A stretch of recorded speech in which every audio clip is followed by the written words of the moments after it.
Présentée au printemps 1990, elle remplaça la populaire R5 avec près de 12 millions d'exemplaires vendus dans plus de 115 pays. Et 23 ans plus tard, voici à l'essai cette 4e génération de Clio.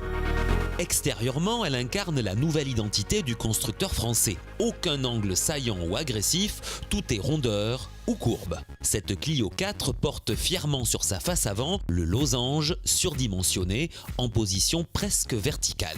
Ce dernier, chromé, repose sur une base brillante noire qui, sur ce véhicule d'essai, se fond avec la teinte de carrosserie. Son regard un brin aguichant correspond à la tendance actuelle, avec des optiques qui s'étirent du haut de l'aile pour mourir vers la calandre. L'arrière, quant à lui, positionne ses feux moitié sur les ailes, moitié sur la malle. Dans l'ensemble, la voiture apparaît bien équilibrée.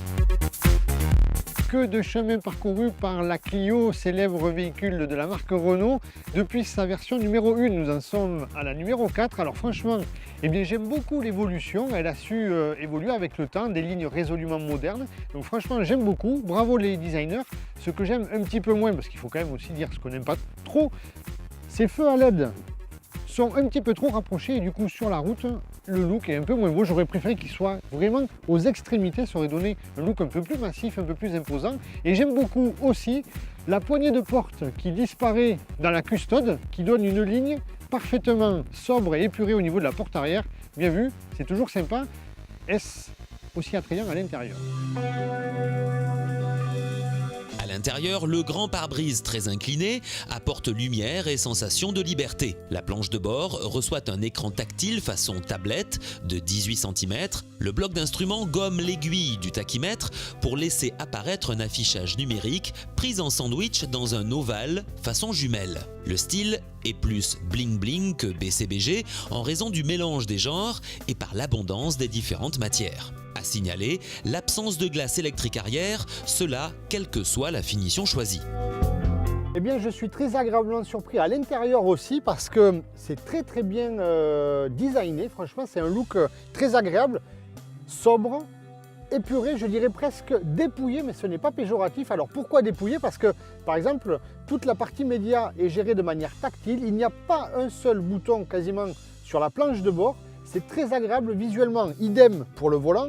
Uniquement quelques boutons pour le régulateur ou la sono. Très simple, très efficace. Franchement, c'est bien réussi. Le tableau de bord est très agréable à l'œil. C'est presque futuriste. Franchement, je suis ravi. Alors, s'il y a une amélioration à apporter, le top aurait été que le pavillon soit noir aussi. Peut-être que ça aurait assombri un petit peu, mais pour le look, ça aurait été vraiment top. Et puis ensuite, la fameuse carte main libre qui devrait être indispensable sur tous les véhicules. Quand on a ça au fond d'un sac ou au fond d'une poche, c'est très facile de rentrer dans le véhicule. Maintenant, est-ce que sur la route, c'est aussi efficace? Surprise.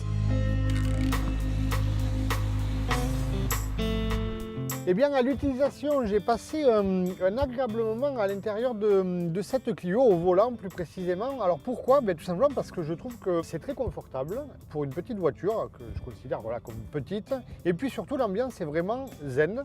Ce style épuré dont je vous parlais tout à l'heure, moi ça me va à merveille. C'est un vrai régal, ça fonctionne très bien. L'écran tactile est très simple d'utilisation. Les diodes lumineuses là pour la climatisation, c'est très bien fait aussi, c'est de bon goût. Et au final, c'est très maniable. Franchement, un bon point. La direction assistée électrique au pilotage et à la gestion optimisée favorise une prise en main immédiate de la nouvelle Clio. Plus directe grâce à sa démultiplication réduite, 2,71 tours de butée à butée, elle améliore la maniabilité et le plaisir de conduite, particulièrement en ville. Le rayon de braquage entre trottoirs se situe à 10,6 m.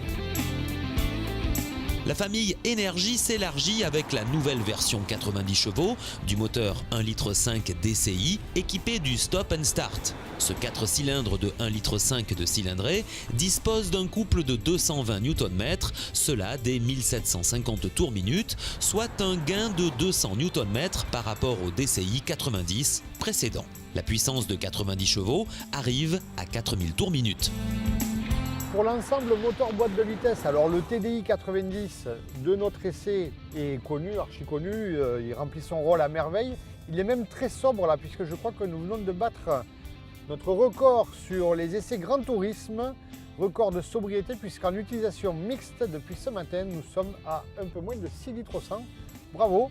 Le point rouge, le carton rouge plutôt, c'est pour la boîte de vitesse. Alors pas qu'elle soit désagréable, bien au contraire, mais c'est une boîte 5 vitesses. Encore une fois, pour une utilisation mixte, et les véhicules sont de plus en plus polyvalents, c'est dommage de ne pas avoir une boîte 6.